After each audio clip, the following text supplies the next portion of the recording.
রাধে রাধে বন্ধুরা, সবাই কেমন আছো? আশা করি সবাই ভালো আছো। আমি সুপর্ণার ভেজ কিচেনে তোমাদেরকে আবার একটা দারুণ স্বাদের পিঠার রেসিপি নিয়ে স্বাগত জানাচ্ছি।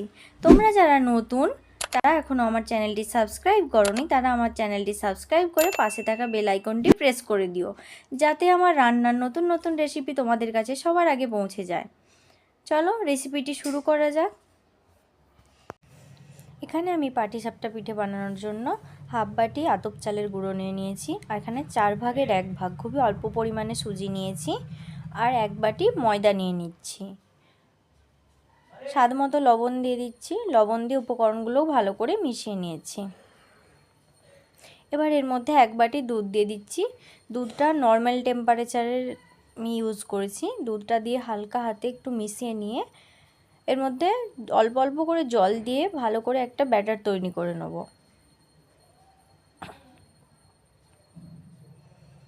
এটা খুব ভালো করে মেখে নিতে হবে, যাতে এর মধ্যে দলা না থেকে যায়।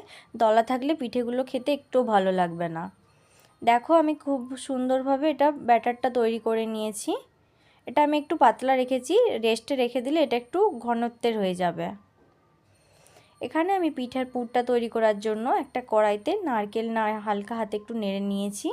এবার এর মধ্যে আমি 1 বাটি গুড় দিয়ে এটা ভালো করে গুড়ের সাথে নারকেলটা মিশিয়ে নেব।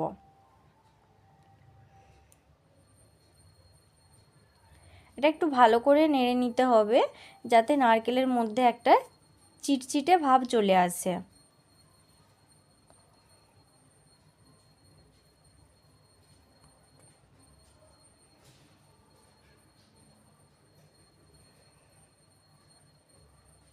নারকেলটাকে আমি 4-5 মিনিট ধরে মিডিয়াম হিটে খুব ভালো করে নেড়ে নিয়েছি।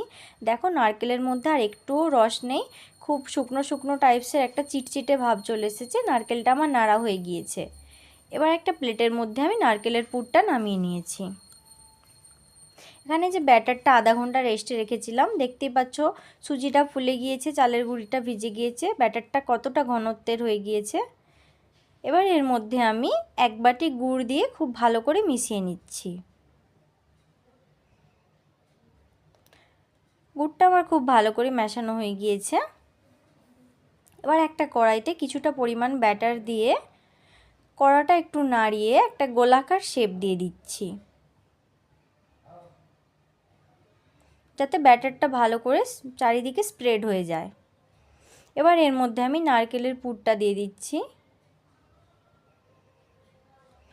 এক সাইড থেকে খুন্তি করে ভালো করে এটাকে ফোল্ড করে নেব।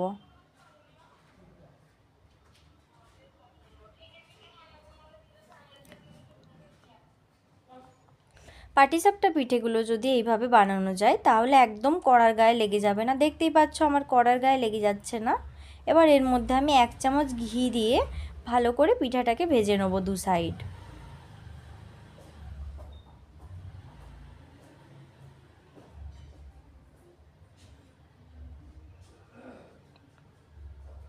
পিঠাটা আমার ভাজা হয়ে গিয়েছে। এবার এটা আমি প্লেটের মধ্যে তুলে নিচ্ছি।